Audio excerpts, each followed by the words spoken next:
가는 언제 매일 여의도는 전쟁 중 Talk to me. 정치 톡톡 시간입니다. 정치부 안보람 기자와 함께합니다. 어서 오십시오. 추석 연휴가 이제 오늘로 끝입니다. 가족들이 모이면 아무래도 싫어도 할 수밖에 없는 대화 얘기가 바로 정치 얘기 아니겠습니까? 네, 그래서 준비한 첫 번째 키워드 보시겠습니다. 네.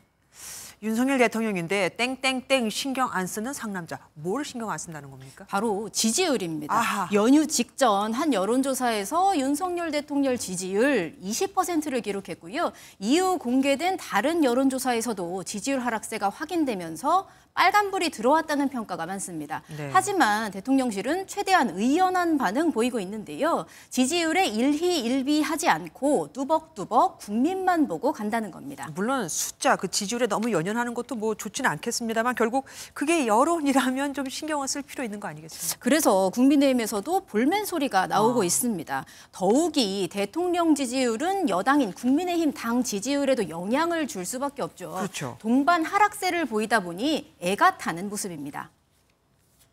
얼마 전에 그 대통령실 핵심 참모가 우리 대통령께서는 지지율에 일희일비하지 않는다.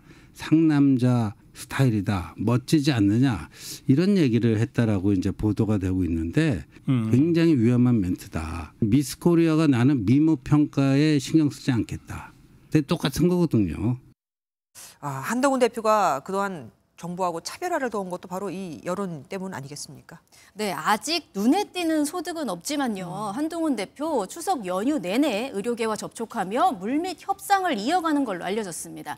대화 말고 다른 해결책은 없다는 판단인데요. 한 대표가 의료계를 설득해 여야 의정협의체를 출범시킨다면 정치적 입지와 지지율 함께 올라갈 수 있을 거란 기대 섞인 전망이 나옵니다. 예, 더불어민주당 얘기로 또 좀 가보죠.